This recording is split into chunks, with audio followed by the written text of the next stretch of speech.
Hello my dear student, आज फिर से मैं आपके सामने एक वीडियो लेके आया हूँ जिसमें आपको मैं बताऊंगा कि यदि आप 12th कंप्लीट कर चुके हैं, 12वीं का परीक्षा दे चुके हैं, तो एक सरकारी नौकरी में कैरियर कैसे बनाएं।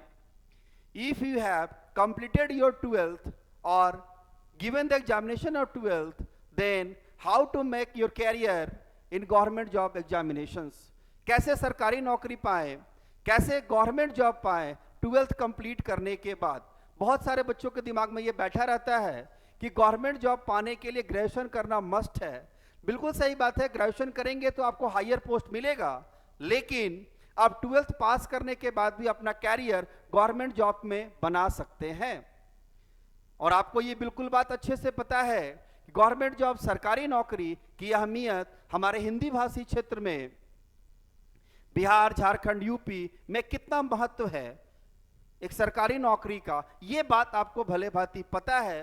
तो मैं आपके सामने एक ऐसा कैरियर विकल्प बताऊंगा जिससे आप 12th कंप्लीट करने के बाद तैयारी कर सकते हैं, 12th करने के बाद आप एग्जामिनेशन दे सकते हैं और आपके लिए एक बढ़िया कैरियर ऑप्शन होगा। I am self Madhendu Singh, director of Hope Institute, and today we will discuss the topic how to get government job after completing your 12th। 12वीं करने के बाद सरकारी नौकरी कैसे प्राप्त करें। आज के सेशन में डिस्कस होगा कि 12th के बाद इकोनॉमिकली फ्री कैसे बने, आर्थिक तंगी को कैसे खत्म करें, एक ऐसा फिक्स अमाउंट आपका सैलरी आने लगे जिससे आप आगे की पढ़ाई कर सके। सरकारी नौकरी की तैयारी करने वाले मैक्सिमम बच्चों की बात करेंगे, वो लोअर मिडिल क्लास होते हैं या फिर मिडिल क्लास होते हैं, तो सब सक्षम नहीं हो पाते कि ग्रेजुएशन और पीजी करते करते आपको गार्जियन से खर्च ले सके। तो उसके लिए एक बढ़िया विकल्प ये है कि आप 12th के बाद ही नौकरी पकड़ें, 12th के बाद ही आपकी नौकरी हो जाए। कितना बढ़िया होगा कि आपने 12th 2025 में कंप्लीट किया और 2026 में आप एक सरकारी नौकरी का ज्वाइनिंग लेटर आपके हाथ में हो।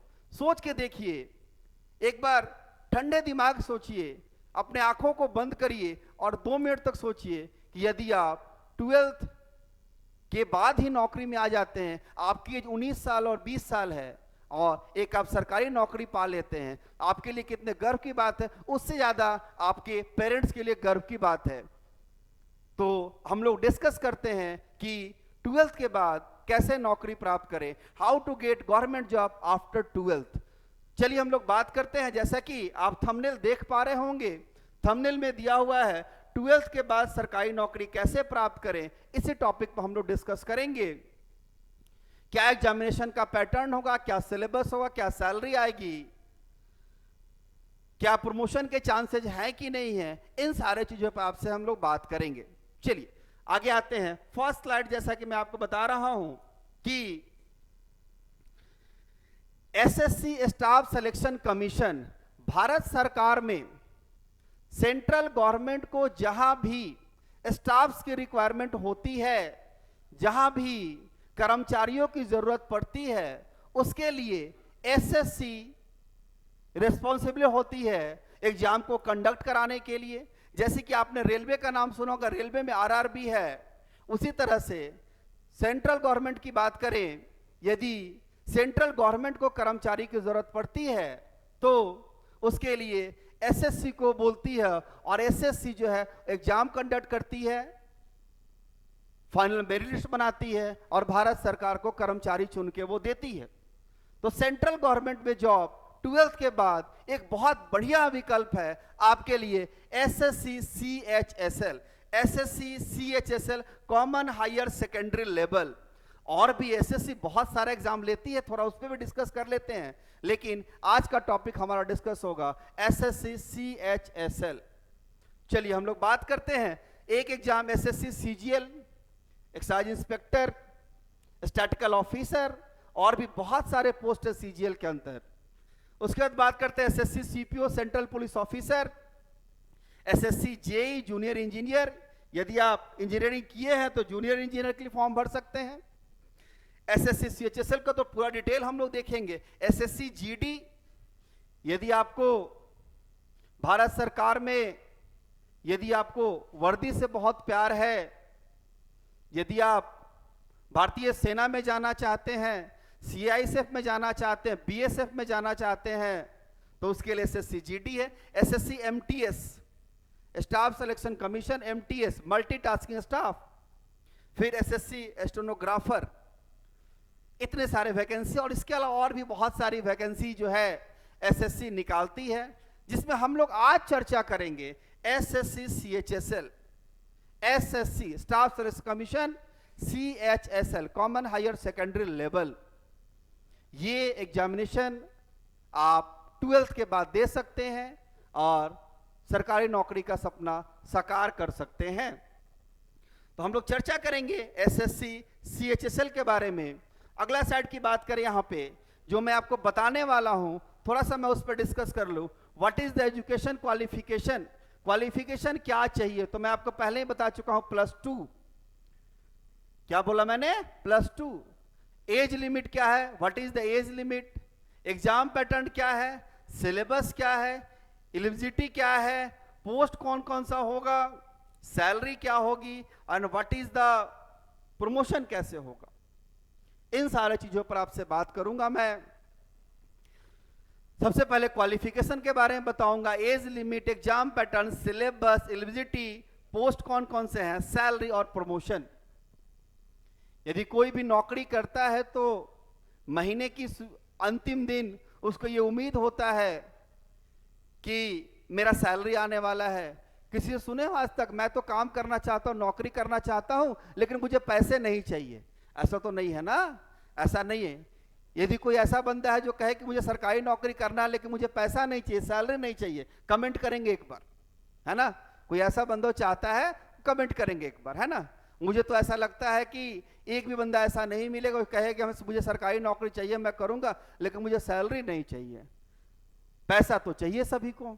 चलिए तो डिस्कस करते हैं आज के टॉपिक को हम लोग। सबसे पहले बात करूं क्वालिफिकेशन, तो मैं पहले ही बता चुका हूं कि 10+2 यानी 12th आप किसी भी एक्सट्रीम से हो, आर्ट, साइंस, कॉमर्स, ह्यूमैनिटीज, किसी भी एक्सट्रीम से हो, कोई फर्क नहीं पड़ता। पीसीएम हो, पीसीबी हो, आर्ट्स में कोई भी पेपर हो, आपका फर्क नहीं पड़ता। नॉर्मल +2 आपका कंप्लीट रहना चाहिए।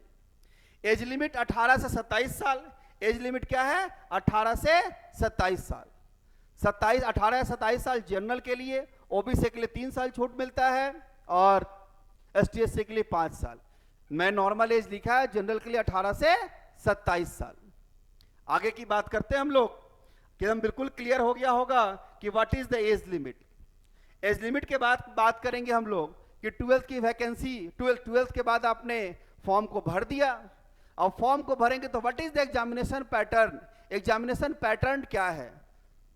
तो for your kind information my dear student, examination pattern जो है टीयर 1 होगा, टीयर 2 होगा, मतलब प्री का एग्जाम होगा और मेंस का एग्जाम होगा। यदि प्री की बात करें हम लोग, 4 पेपर होंगे वहां, 4 सब्जेक्ट होंगे।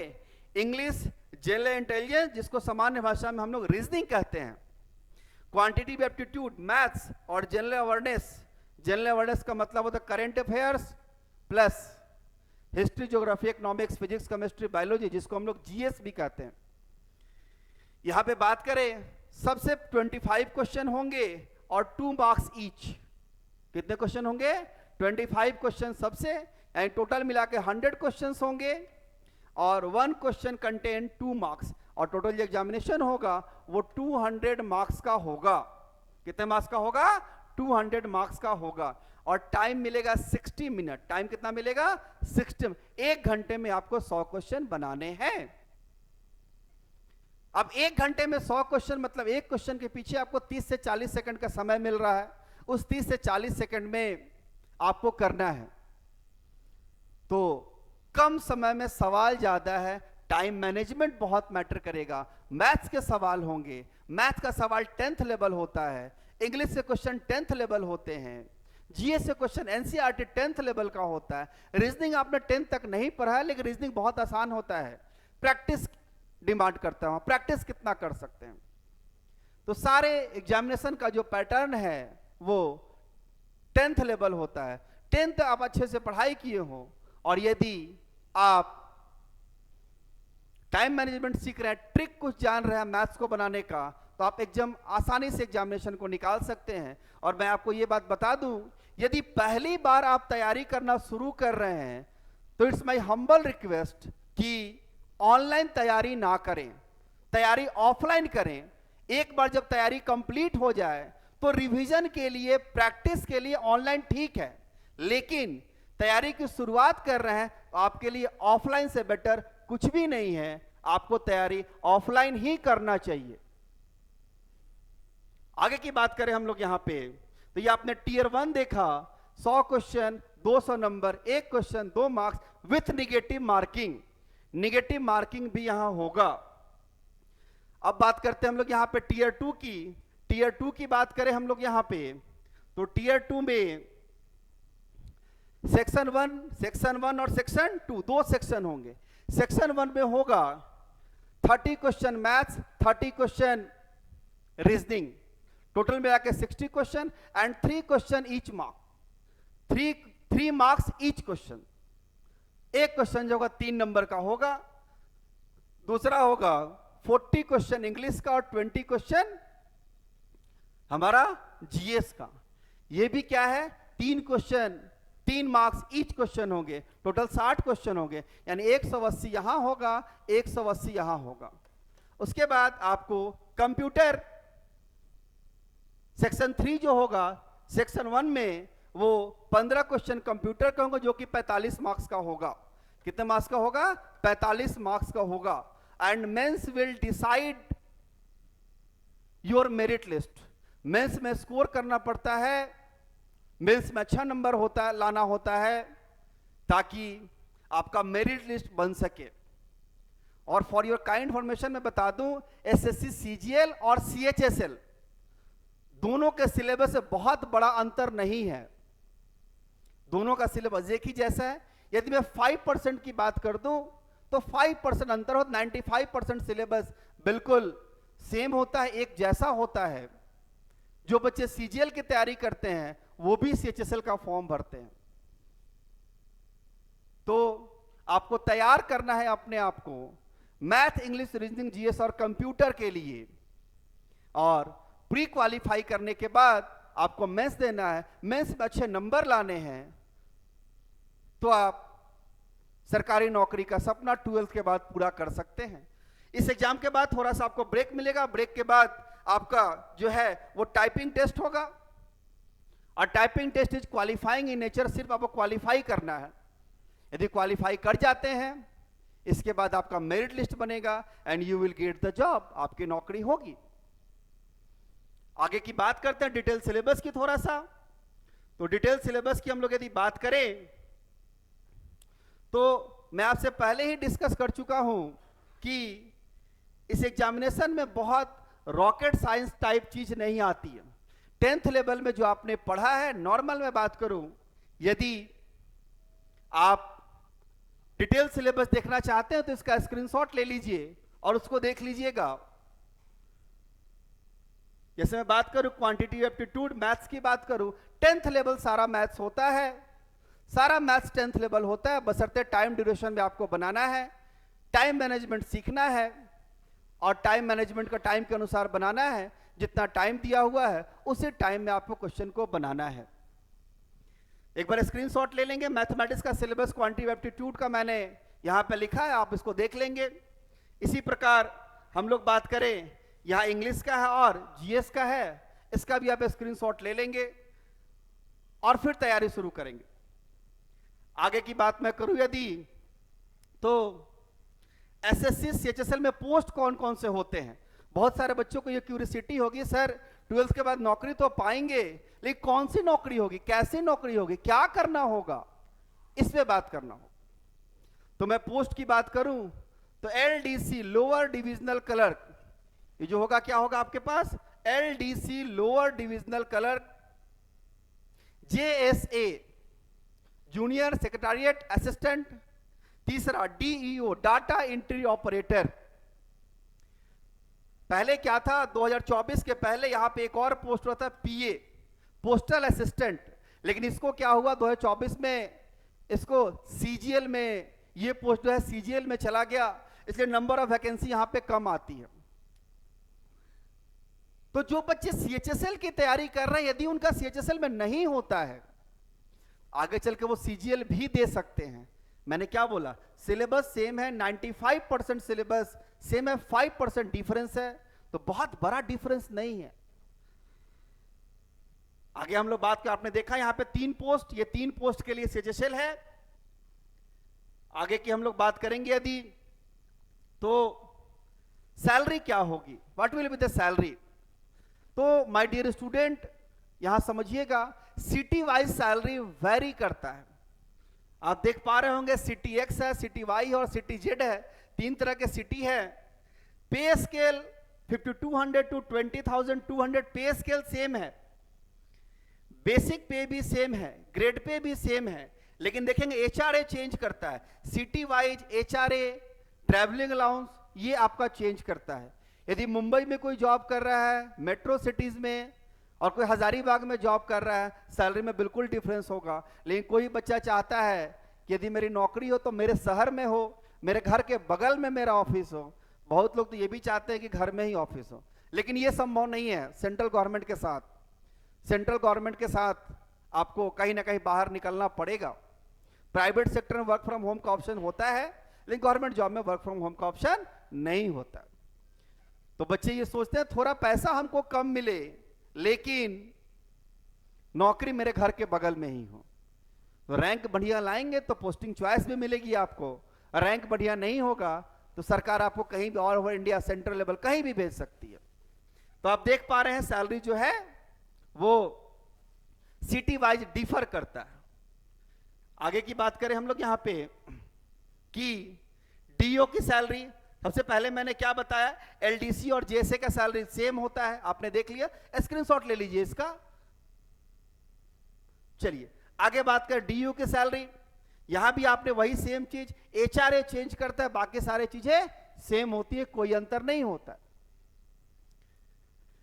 आगे बात करें प्रमोशंस, क्या आप क्लर्क ही रहेंगे जीवन भर? नहीं, डिपार्टमेंटल प्रमोशन है, डिपार्टमेंटल एग्जाम देके प्रमोशन ले सकते हैं, सीजीएल दे के आप फ्रेश जॉब में जा सकते हैं, क्योंकि सिलेबस सेम है सीएचएसएल और सीजीएल का। लोअर डिवीजन क्लर्क 8 से 10 साल बाद डिपार्टमेंटल एग्जाम दीजिए, प्रमोशन हो जाएगा। अपर डिवीजन क्लर्क 10 साल के बाद, मिनिमम 10 साल के बाद आपका प्रमोशन हो सकता है। असिस्टेंट सेक्शन ऑफिसर 5 ईयर बाद डिपार्टमेंटल एग्जाम के थ्रू आपका प्रमोशन हो सकता है। डाटा एंट्री ऑपरेटर, यदि डाटा एंट्री ऑपरेटर आपने ज्वाइन किया है 10 साल बाद जूनियर अकाउंट ऑफिसर बन जाएंगे, उसके बाद असिस्टेंट अकाउंटेंट ऑफिसर बन जाएंगे, अकाउंट ऑफिसर बन जाएंगे, यानी आप 2400 के ग्रेड पे सीधा कहां जाएंगे? 5400 ग्रेड पे 5400 ग्रेड पे। और 5400 ग्रेड पे का मतलब होता है, नाउ अभी की बात करूं तो सैलरी 1 लाख से ऊपर, प्रमोशन भी है। तो यदि आप 12th के बाद नौकरी करना चाहते हैं, 12वीं पास करने के बाद आप यदि नौकरी चाहते हैं, उसके लिए एक अच्छा विकल्प है CHSL common higher secondary level. अब मैं बात करूं इसके लिए, होप इंस्टीट्यूट हजारीबाग आपके लिए हमेशा तत्पर रहा है, हमेशा रिजल्ट देते रहा है। एसएससी, बैंकिंग और रेलवे में जहां पे कंप्लीटली ऑफलाइन क्लासेज कराई जाती है, जिस ऑफलाइन क्लास में टीचर 1-to-1 बच्चे से कनेक्ट करते हैं, एक एक बच्चे से बैठा के बनाते हैं मैथ्स। तो आप चाहे तो जो नंबर दिया उस पर कॉल कर सकते हैं और अपना सपना पूरा कर सकते हैं सरकारी नौकरी की। 12th के बाद, 12वीं पास करने के बाद you can get a job, you can get a government job, और आप अपने पेरेंट्स का सपना पूरा कर सकते हैं। Thanks for watching. यदि आपको वीडियो अच्छा लगा होगा जरूर शेयर करें, अपने दोस्तों के बीच शेयर करें, सब्सक्राइब करें, चैनल को लाइक करें। Thank you.